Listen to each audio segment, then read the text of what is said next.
ଆସ ପିଲାମାନେ, ଆମେ ଆଜି ପ୍ରଥମ ଶ୍ରେଣୀ ହସ ଖେଳ ବହିର ପାଠ 18 ବରଷା ବିଷୟଟିକୁ ପଢ଼ିବା।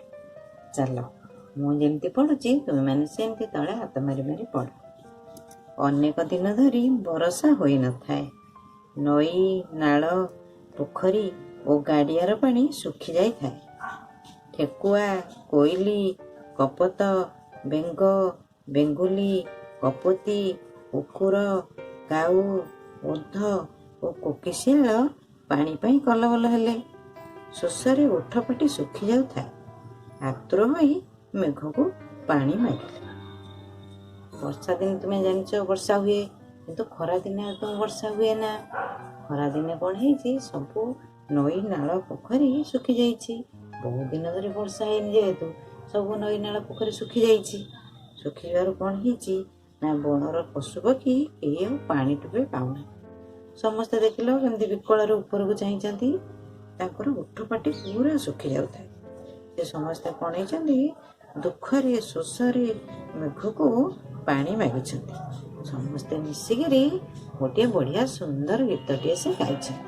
ଚାଲ, ଗୀତଟି କ'ଣ ଆମେ ଗାଇବା। କାଉ ଡାକିଲା କା କା, ବରଷା ରାଣୀ ଆ, ଭୋକେ ହୋ ବିଲୁଆ ନନା, ବରଷା ରାଣୀ ତୁ ଆମକୁ ଅନା। ଶେଷରେ ଡାକିଲା ବେଙ୍ଗୁଲି ରାଣୀ, ମେଘରୁ ଝରିଲା ବରଷା ପାଣି, ମେଘରୁ ଝରିଲା ବରଷା ପାଣି। ଏମିତି ସୁନ୍ଦର ଗୀତଟିଏ ଗାଇକିରି ମେଘକୁ ସମସ୍ତେ ଡାକିଲେ।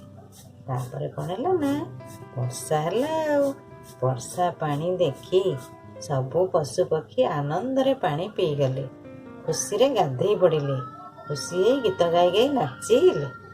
ଆସ ପିଲାମାନେ, କେତେ ଗୁଡ଼ିଏ ପ୍ରଶ୍ନର ଉତ୍ତର କରିବା। ପ୍ରଥମ ପ୍ରଶ୍ନଟି ହେଲା, ଆଗେ କିଏ ବରଷାକୁ ଡାକିଲା? ଉତ୍ତର ହେଲା, ଆଗେ କାଉ ବରଷାକୁ ଡାକିଲା।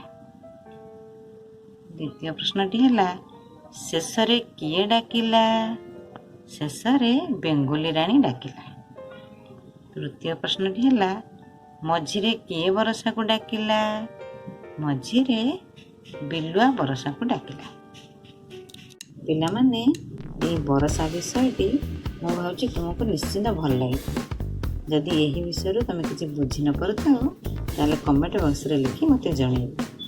ଆଉ ତୁମ ସାଙ୍ଗସାଥିମାନଙ୍କ ସହିତ ସେୟାର କରିବ। ଯଦି ତୁମକୁ ଏହି ଭିଡ଼ିଓଟି ଭଲ ଲାଗିଲା, ତାହେଲେ ତୁମେ ଲାଇକ୍ କରିବ, ସବସ୍କ୍ରାଇବ୍ କରିବ। ଧନ୍ୟବାଦ।